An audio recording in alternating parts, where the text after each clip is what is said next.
18 ans après, la comédie musicale au succès immense Notre-Dame de Paris revient en 1998. Hélène Ségara, Garou ou Patrick Fiori avaient donné vie au personnage de Victor Hugo. Esmeralda, Quasimodo ou Gringoire trouvent cette fois de nouveaux interprètes. Une jeune génération qui va débarquer au Palais des Congrès de Paris le 23 novembre et qui est en rodage au Colisée de Roubaix. Samuel Duhamel, Cécile Chabanot et Mounia Kassem. Il est venu le temps des cathédrales. Impossible d'oublier le refrain emblématique de Notre-Dame de Paris. Derniers ajustements et dernière répétition à Roubaix pour la nouvelle équipe. Le chanteur italien Angelo Del Vecchio endosse la bosse de Quasimodo, une lourde responsabilité pour celui qui reprend le rôle tenu à l'époque par Garou. Ça ne peut pas être la même chose. Il y a eu une évolution, bien sûr.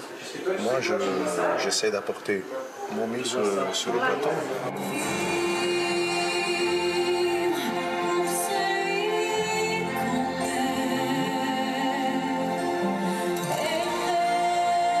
Un Quasimodo toujours autant épris d'Esmeralda. Et c'est la chanteuse franco-libanaise Hiba Tawaji qui se glisse dans la peau de la belle bohémienne. Il y a une pression, c'est pas simple. Je trouve que c'est une très grande responsabilité. On doit être à la hauteur et je crois qu'on va être à la hauteur. Et les nouvelles recrues peuvent compter sur les conseils de Daniel Lavoie, seul rescapé de la première aventure. 1998, à l'époque inconnue du public, Garou, Hélène Ségara ou encore Patrick Fiori se lancent dans l'aventure. Le succès est au rendez-vous. La tournée se joue à guichet fermé en France et très vite, la comédie musicale s'exporte et attire 11 millions de spectateurs dans 20 pays. C'est un mot qu'on dirait inventé pour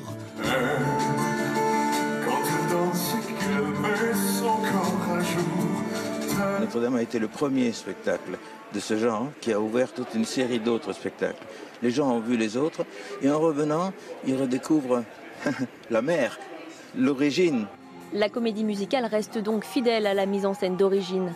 Dans 10 jours, la troupe montera sur la scène du Palais des Congrès à Paris, là où tout a commencé.